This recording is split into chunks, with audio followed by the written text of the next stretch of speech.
You are now listening to You Heard. In this episode of You Heard, we're joined by Jamilah Jones, who brings us on her journey of self-love and discovering what formulas she needed to use in order to become more adventurous, more courageous, and love herself in ways that she didn't even know she could.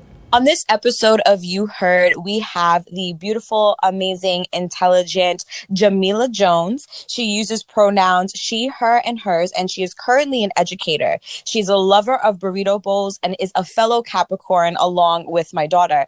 Funny story, Jamilah actually reached out to me when she found out the due date of Cecilia and gave me the most beautiful advice that one can possibly give in regards to being mindful of raising a Capricorn. And I think about those words and that piece of advice that you give me every single day. I am so excited to have you on You Heard today.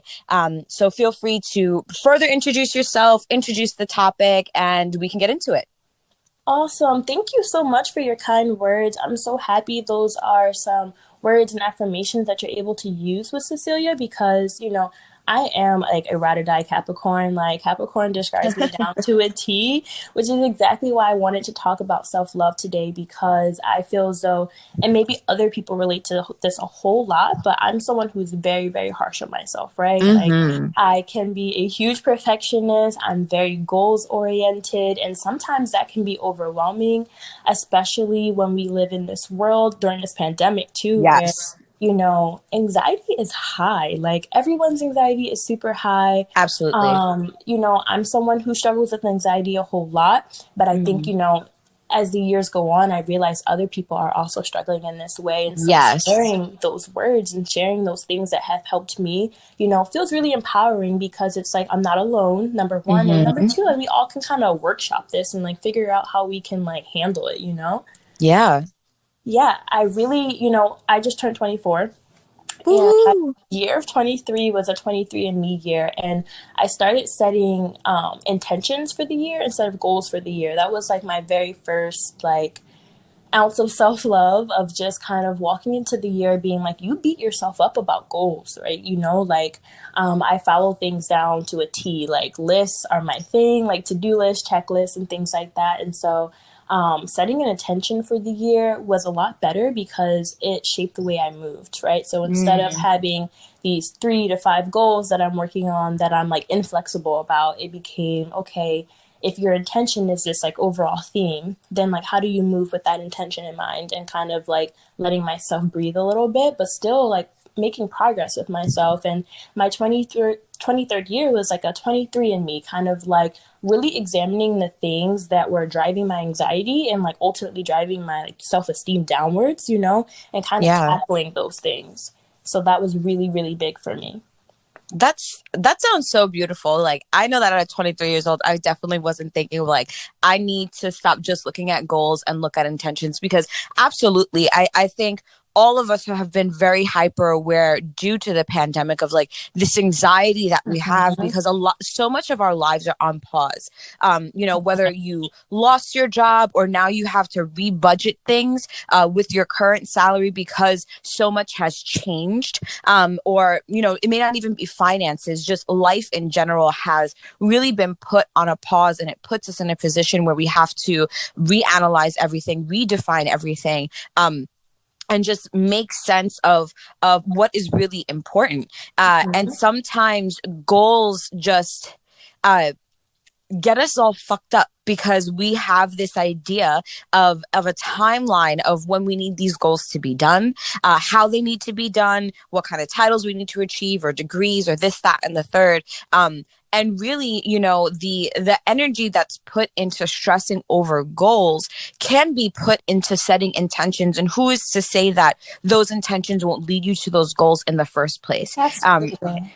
yeah, like if there's one thing that I've learned in trying to achieve my goals, is that more often than not, this like plan that I've created to achieve my goals never works, never ever Yes. works. Never. And what needs to change is really my mindset and my approach, and setting a kind of intention of like, I need to carry myself in X, Y, and Z way, and I need to approach things in X, Y, and Z way, and then it just comes and it just manifests itself. And I think a lot of us don't think of it that way because we're very much trained, and we kind of bring this up in the episode with Curlin. In school we're trained, if you do ABC, then Yeah. XYZ happens. And when you're out in the real world and you're not in school and you're not just like studying, taking tests and passing them to get X, Y, and Z accolades, those things don't apply. Like, there isn't a formula Mm-hmm. to live. And I think you just verbalized that so beautifully. So what were some of the intentions that you set for yourself in your 23andMe year? And like, what did that journey look like? What did it result in? The trials and tribulations, because I'm sure there were some. Break it down for us. Absolutely. I feel like I really resonate with you talking about formulas, right? Because that's what I was driving on, right? And I Yeah. think a big thing for me was the biggest affirmation I would give myself that year was I make decisions that are healthy for me, even though they're difficult. Because Mm-hmm. I think that for me, especially having so much anxiety built up within me, I let fear drive a lot of the things that I did. And so all my goals or like mini intentions really came out of like, okay, what scares you? Okay, like what scares you? And like, what are we going to do about it? Right? Because I felt as though like I was just completely operating out of fear at that point. And not a lot of people wouldn't notice because I think so many of us do it. But I got to the Yeah. point where I wasn't feeling comfortable within myself. And so I was like, I want this 23rd year to be a year of self-reflection, and like self-reflection, the not pretty kind, right? Like not just taking inventory of the things I'm good at or things that I like, but like, what do you not like about yourself? And is it within your control to work on those things? If Okay. I were thinking about, for example, if my friends were to give like a very honest inventory of like who I was to them, like the good and the bad, like what would they Mm-hmm. say? And like, what are some things I maybe wouldn't be proud of that they would say? And you can't get rid of all those things. You have to embrace some of those things, but there are certain things that are within your control. And like one of those things for me was that I was always scared of things. Like a lot of things scared me. I wouldn't do certain things because they scared me. And that really stifled me in a lot of ways. So the first thing I did for my 23rd birthday, and I didn't tell anyone until after it happened, was that I did a nude photo shoot. Like I hired a photographer. I did this nude photo shoot because it just scared the crap out of me. Like that for no other reason than the concept just scared me. And I wanted to challenge myself to do something that I was scared to do. So that's how I started That's off the awesome. year. Okay. So I did that first, and it was challenging, for the obvious reasons of you're vulnerable, right? And Mm-hmm. vulnerability was something that I really struggled with anxiety, because I would clam up, like once it's time to like be vulnerable and like really present yourself, that would just scare me. And so I was like, you have to push through, right? Like no matter what you're feeling, you have to push through. And that kind of set the tone for the year for me, because what I would do is every time I felt afraid, every time I felt indecisive, every time I felt like I was doubting myself, I started limiting the time I had to make decisions. So it would be like, okay, you need to channel 5 seconds of courage, and within those 5 seconds, you need to decide what you want to do. Because otherwise, you let your anxiety override everything, and then you don't know what it is that you really want to do. Like you're operating out of fear again. So I had to make decisions like with a very short amount of time, and I was like, I'm going to do it. So I booked it and then ran from there.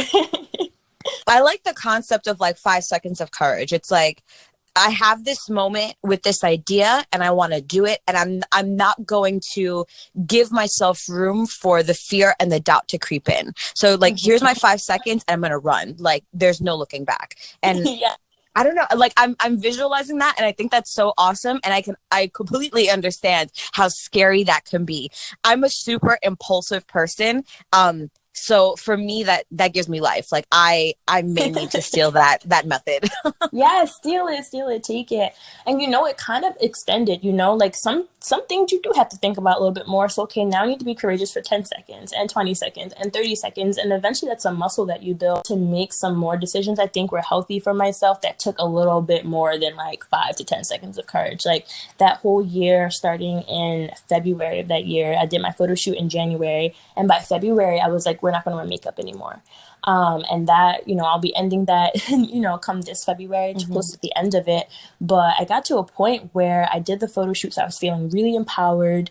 I had no intention of sending the photos anywhere. And that was really important for me because I think sometimes when we think about feeling sexy or feeling empowered, we think about that in relationship to someone else, right? Like who's receiving the photos or where are they going, who is going to see them? And the answer honestly was no one. They were just for me to, admire my body in the current state that it is, whether I like it or don't like it, but also maybe in the future to look back and appreciate the body that I had because things change so much. You don't know, what life things will come about that change your body, right? I might want to experience motherhood one day and things like that. So it's just really kind of taking inventory and like, this is what I look like and I appreciate it. Also creating new media for myself because I think sometimes we think nude bodies look like the nude bodies we see online. Oh, right? God, yeah. And that's just not always the case, right? So kind of like changing your algorithm of the things that you consume. So for me, having a nude shoot was like, okay, well, this is what my naked body looks like. So, like not comparing myself to other people, which is a thing that I did a whole lot, and kind of also fueled that makeup thing of like, I think pretty is what I see online, and that's not necessarily the case. And so kind of taking a step back, I wasn't someone who wore makeup a lot. Like I would wear it maybe just at a party or if I knew I was going somewhere where people would take photos. But what was important to me wasn't the frequency. It was the fact that when I did it because I assumed I was going somewhere where I needed to look pretty. I got you. And so for me, it was just like, well, why do you think that you look prettier with makeup on? Or why do you think that if you went barefaced, you wouldn't be pretty, And so that kind of extended that like 10 seconds of courage, 5 seconds of courage, because now I'm at an event and I other people are wearing makeup and I'm not. And so it kind of shifted like how I walked through that space and had to like project confidence, even if I didn't feel it. I'm so inspired by you. Like, this is beautiful. I love the approach, the thought process, you created a formula for yourself when there wasn't a formula for it out there. And I guess that's just how we are as humans. Like we have to have some kind of structure in order to approach something. But I think your formulas are very healthy. And the reason why I say that is because I think when it comes to self-love, we're all trying to figure it out really for the first time because, our society doesn't teach us and hasn't teach any of the generations before us to love ourselves in the first place. So we're really trying to figure out how to create this space and these methods of doing it. But I have found that even for myself or some of the people that I know that are going down this self-love journey, and given, it's not all pretty. And I know that when you and I were talking about like doing this topic, you're like, it's not just about like face masks and getting some extra rest. And it absolutely isn't. But I think sometimes in this self-love journey, we adopt some unhealthy ways to go about it. And it becomes more of a detriment than something that really allows you to love yourself. And I think, of course, social media plays a huge role in influencing how we think we need to love ourselves. I think there's a lot of media that's out there of like, here's what you need to do. Like they're creating the formula for you. And I think as I have gotten older, and have just experienced things, I have come to terms and understand that the more that I try to use somebody else's formula to approach something, whether it's self-love, whether it's empowerment, whether it's cooking, like it could be anything, reading a book, whatever it may be, it doesn't fit. It doesn't fit me. It doesn't fit, who I am, how I do things, where my intentions are, like what makes me move, what inspires me. So really understanding the concept of like creating the formula for yourself because you know yourself, and it's important for you to take the time to understand, like you took the time to recognize that a lot of the decisions that you made came out of fear. So you knew that your formula required you to start with something as simple as having 5 seconds of courage and running with that. And then you just kept upping the variable, like 5 seconds, 10 seconds, 30 seconds. And then, like you said, it became muscle memory and it became a part of who you were. And for me, because at 23 years old, I definitely wasn't approaching my life like that. So I love that you at I don't want to say young. I hate the words young and old, but at such I know what you mean though. Yeah. yeah, but in like early 20s, I feel like everybody's fucked up.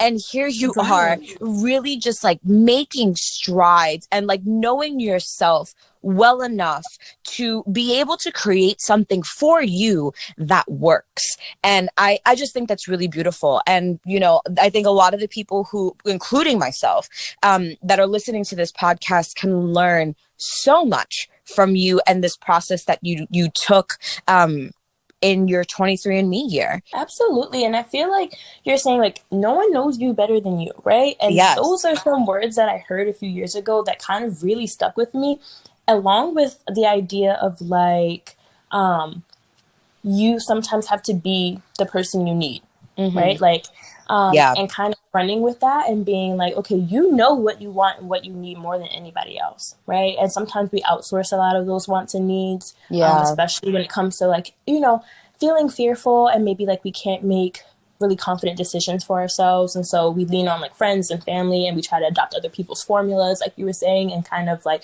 apply them to our lives. And it doesn't always work. And then we're discouraged because it's not working. And I do think there's a level of like self-reliance that comes out of that. And I think that's one of those less pretty parts of self-love, right? Yeah. Kind of really diving into like, what do you give up? What do you sacrifice? And like, what challenges you? And something that challenged me was my friendships.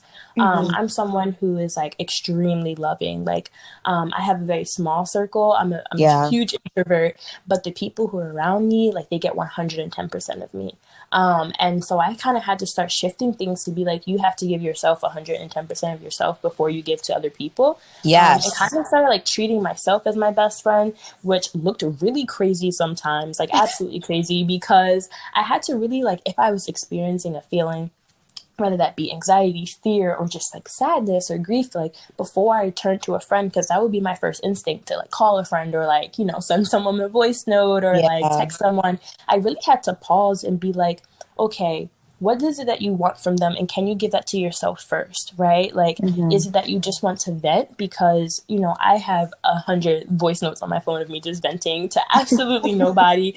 And like, I'm sure people think it's absolutely crazy, but I felt it worked, right? Like I didn't need to like load on other people because that was something I was able to do for myself.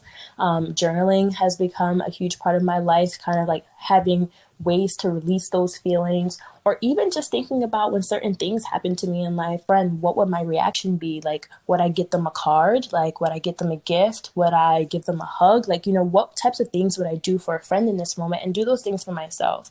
Not to say that my friends can't also do those things for me, but, you know, kind of like learning how to also treat myself that way, because it's like being who you need and like knowing yourself really well. And I think that even in that, you started, or at least I started learning about the things I don't like. You know what I mean? Like, you know how some friends will do things that they think is helpful and you're like, that didn't really feel good. I started doing that with myself and was very surprised that I didn't know myself that way. Like, you know, I'm like, oh, I'm surprised. Like I didn't like that. Like, you know, and like, and instead of like being angry at someone else, be like, oh, they did something I didn't like, I really had to reflect and be like, okay, well, your interests are changing, your likes are changing. My love languages have changed this year. That was a really huge thing. I retook my love languages test at the end of the year and they completely shifted. So that was really interesting. And so I think that was like one of the biggest like changes I didn't expect that I got out of the year, is that those completely shifted for me. So what was it before? What was your love language before and what is it now? And what do you feel was the kind of pivotal decision or thing that you changed that caused that shift? Before, my love languages were in this order. They were quality time, acts of service, gifts fell down to the bottom, and then physical touch was like right after gifts. I forget what's in the middle. I know there's like quality time, acts of service, physical touch, and the gifts. Am I missing one? I think there's five. I think there's one more. Not sure what the fifth was. That was in the middle. But once I retook it at the end of the year, my access service and quality time became tied at the top, which I thought was Okay. interesting because I realized that because I was treating myself as a friend and giving myself my love languages, they were tied because they were the same action now. Because giving Mm. myself my own time was an act of service. Because I'm one of those people, I'm very busy. So my calendar, it gets filled up fast. Like I usually have a very fast paced day. So like I would schedule time for myself. Like literally there's like a chunk in my calendar that's like, nope, like you are unavailable. Like you cannot hang out with people. You cannot We go need places. that. Absolutely. Yes, absolutely. And it started changing. And that within itself was an act, right? Like it was an act of service to myself, but it was also quality time with myself. So they started evening out because they were synonymous for me. And I think the pandemic also, contributed to things because physical touch fell off of my list completely. Yeah. It wasn't on my list at all. And I think it was out of a space of I had to be who I needed. And if I needed physical touch, that wasn't available. And so I started leaning on other things.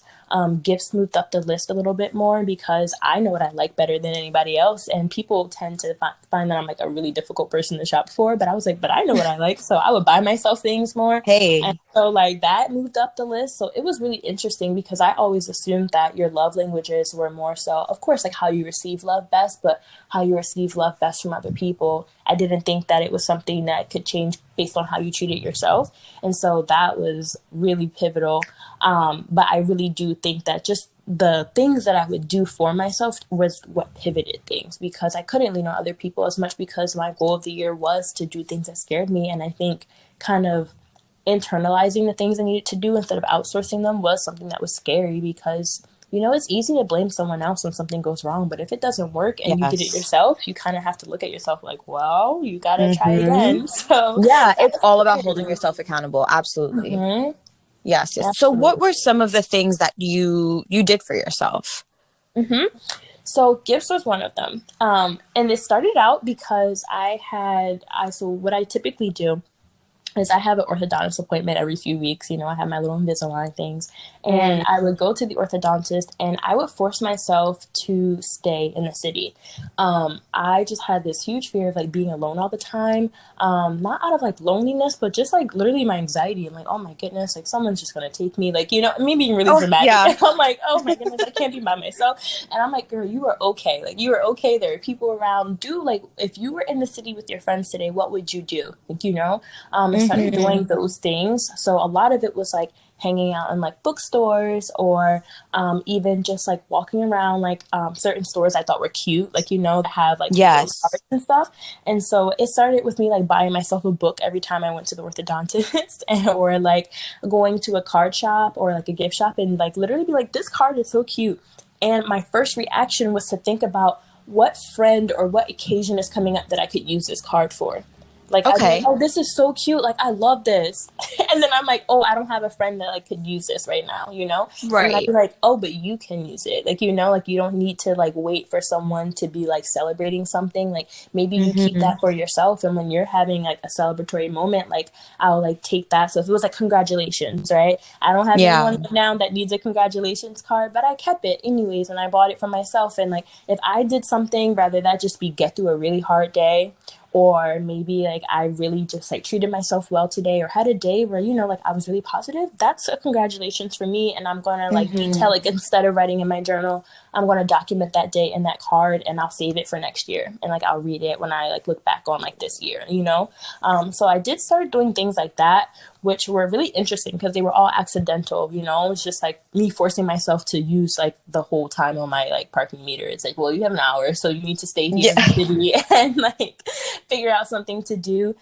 So gifts was like a huge thing, quality time with myself, and like even out of that bookstore idea, like taking myself on dates, like Again, your method of, loving yourself is awesome. And it just put a little light bulb in my head. So I've definitely been struggling with finding ways to love myself. Like I'm very active in being more vocal and taking more action to love myself and push myself. Like creating this podcast 1000% was an act of self-love.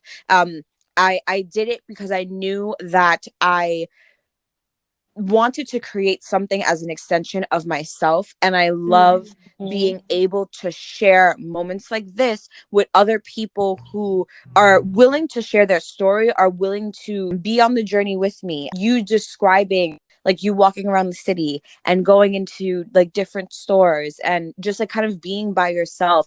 I'm originally from New York City. I currently live in Houston. I used to do that in New York all the time. I even did it when I was at Villanova, and we were not that we were in the middle of nowhere, but coming from New York City, I felt like we were in the middle of nowhere sometimes. And I would walk all the way, and I would do this pretty much every Saturday. I would walk all the way from campus to the Chipotle in Ardmore, Wynwood, or whatever. Like it was mad far, like past the IHOP. Yeah, that's a long walk. Like it was really freaking far. And I would do that every Saturday. I would get Chipotle, which I always regretted because it gave me the shits, and I was like running to Bartley to like release. It was a hot mess. But anyway, I need to recreate what I used to do to love myself back in places like New York City and Villanova, though, like walking and going into stores and kind of just like chilling and being one with my environment. Because that's not necessarily something that I can do here. Like Houston is a super driving heavy city. I have my license, but I don't drive. I really hate driving. It gives me so much anxiety, and that's a whole other story. But anyway, the things that I used to do to love myself, I could no longer do in my environment. And I didn't think of that until you started talking about like walking around the city. And you talking about that made me so warm inside, because I miss that so much. And like that was so much a part of who I was and how I took care of myself, like after a really stressful week at work, or even in after school or whatever it was. Like that was something that was so cathartic to me and like made me just feel so alive, was like simply just walking around and by myself. And like you said, like going into the cute little shops, and I love stationery stores, so I definitely relate. I love them so much. Paper Source is like my jam. Literally the best store ever. I could spend all my paychecks there. But like that's just something that I just didn't recognize, that the fact that I couldn't do that anymore, I was missing this whole part, and again, this formula of how I used to love myself. And I really need to work harder at recreating what that looks like now in my Houstonian environment. Those are like small moments that are like really, really powerful. And I feel like sometimes just starting is the hardest part. And I feel like that's why everything came back to that like 5 seconds of courage of like, well, getting started was just the most difficult thing of anything. Like I remember in high school, like struggling with homework just because I just don't want to get started, you know? And that kind of just echoed through like the rest of my life of like just those first few steps. Like that was the difficult part to do. And like everything else was accidental. Like you just fell into everything else. Like I think one day walking in the city, I was walking, having a great time, and I usually would listen to music, and then my earphones died. And I was like, oh, well, now it's silent and I don't have anything to listen to, but my parking meter, I still have like 20 minutes left. So like it forced me to just do that in silence. And so then that kind of shaped my relationship with like my personal thoughts, and like how many spaces do we have in a day to not have our thoughts interrupted, not necessarily to be actively meditating, but to just be in silence, where people aren't talking to you or at you, or information's not being thrown at you, like to kind of like really be like, wow, what happens in my head when there's no other stimulation, or I'm just observing or things like that. And, I'm an educator right now, especially for upper elementary school students. And, I really do think they're like consistently plugged into things all the time. And you see the long-term effects of it, of just, not really having a strong echo chamber of like, things go in and things go out, there's nothing that kind of sticks in the middle and kind of like bounces off of each other, like they're very formulaic, and like, you have to put something in to get something out. But I think that's one of those skills you build by just having that like alone time and thinking and kind of seeing like what you start to say to yourself or do or be or feel when you don't have any other stimulation, not a music changing your mood or like, you know, things happening around you. So that was also really interesting. Yeah, definitely. So, being that you're an educator, have you shared, you know, your methods and your formula or like any advice to the students that you teach and to, you know, your close friends or even your family? I think with my students, I want to and I do my best to. I think they're at an age because they range between like 9 and Mm-hmm. 13. They're at an age where like they hear a lot of things but don't resonate with them just yet. So I think that the things that I tell them are things that, you know, they'll hear a lot or hear better a lot later in life, you Yes. know. I think they kind of reinforce for me because I tend to be like a very sweet person. Like I'm very Mm-hmm. kind.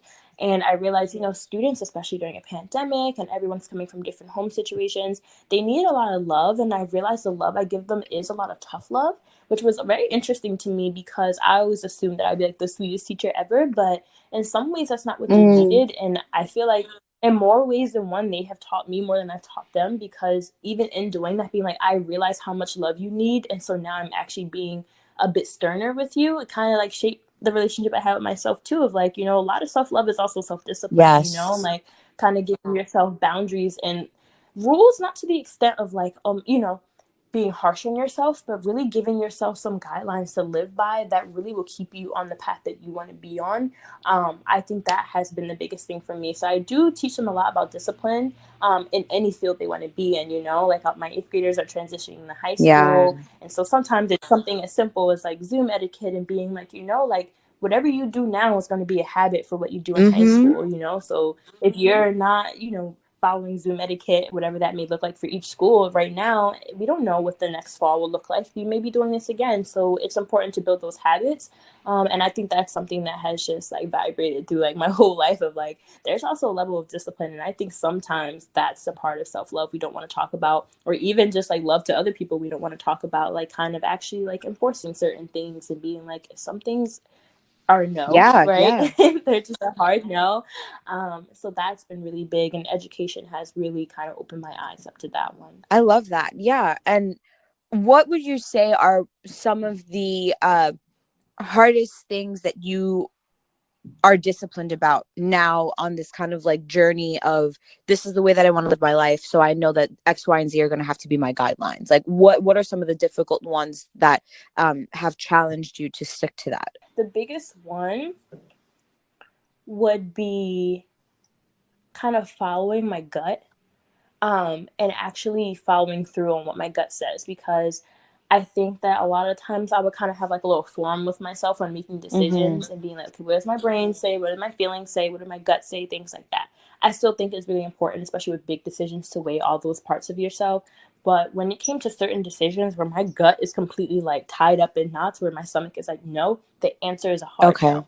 And I've learned to not feel the need to explain myself when my gut feels that way. And sometimes it can be as simple as like, I'm I feel like no because my stomach says no. And like that is enough reason. Like because it has never led me astray Hey, so yeah. far, you know? And most of the situations that I don't think I regret any situations, but situations where I would have thought a little bit harder about, you know, maybe in the past, my gut always like preceded that, like Mm-hmm. a weird feeling in my stomach.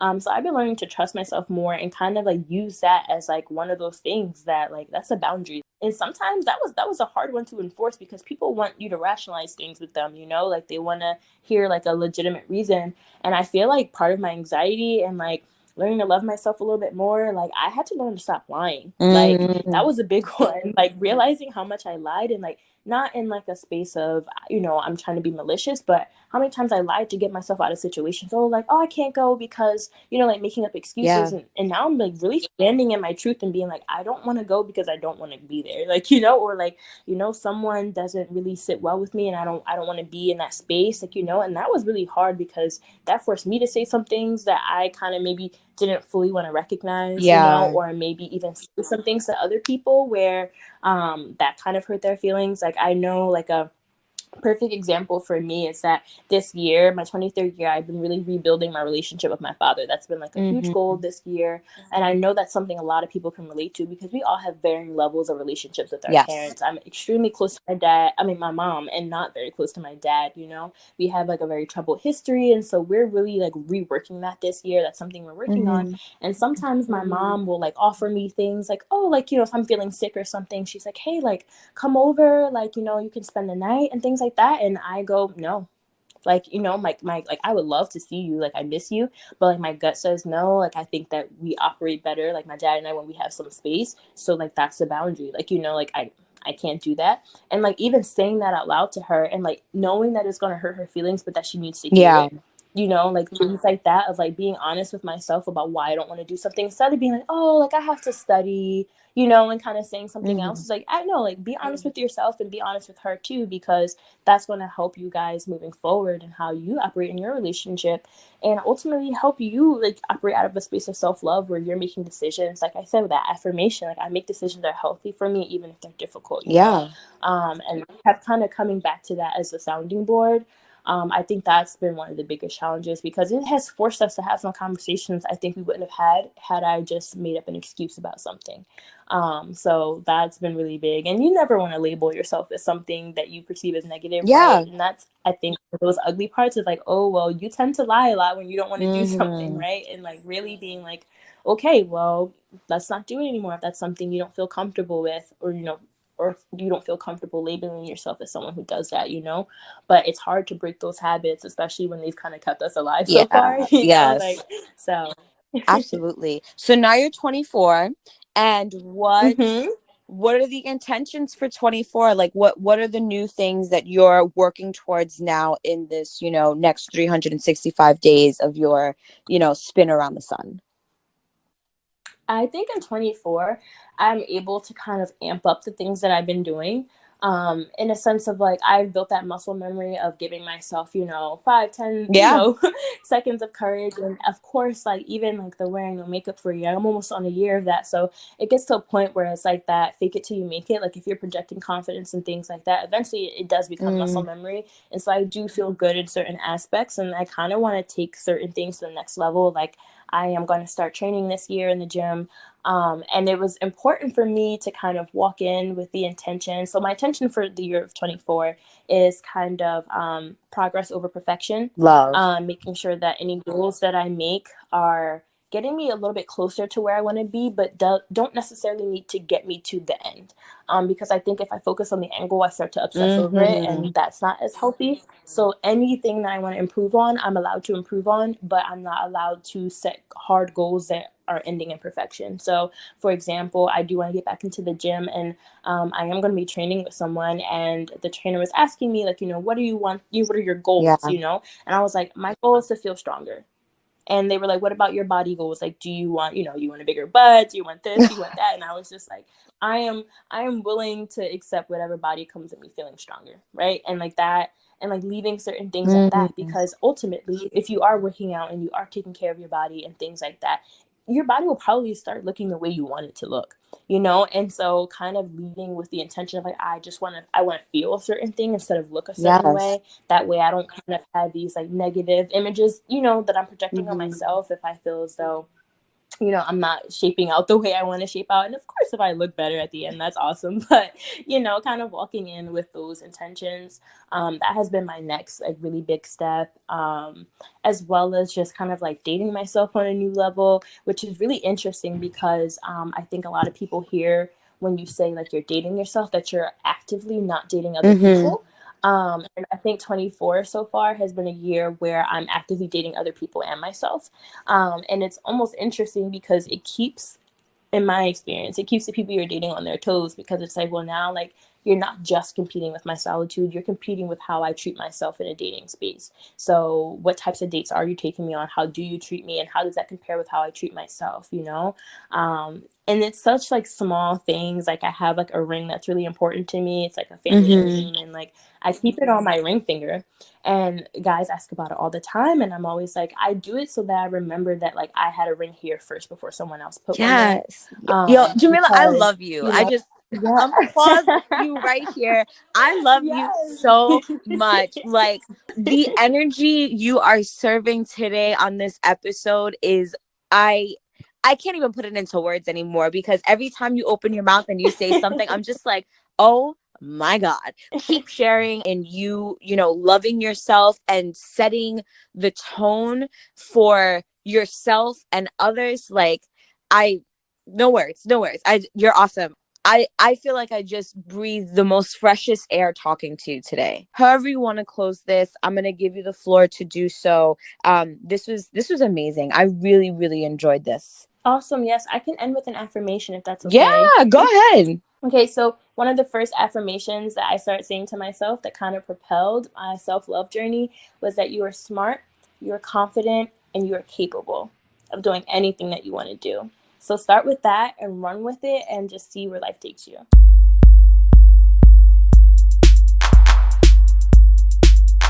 You are now listening to You Heard.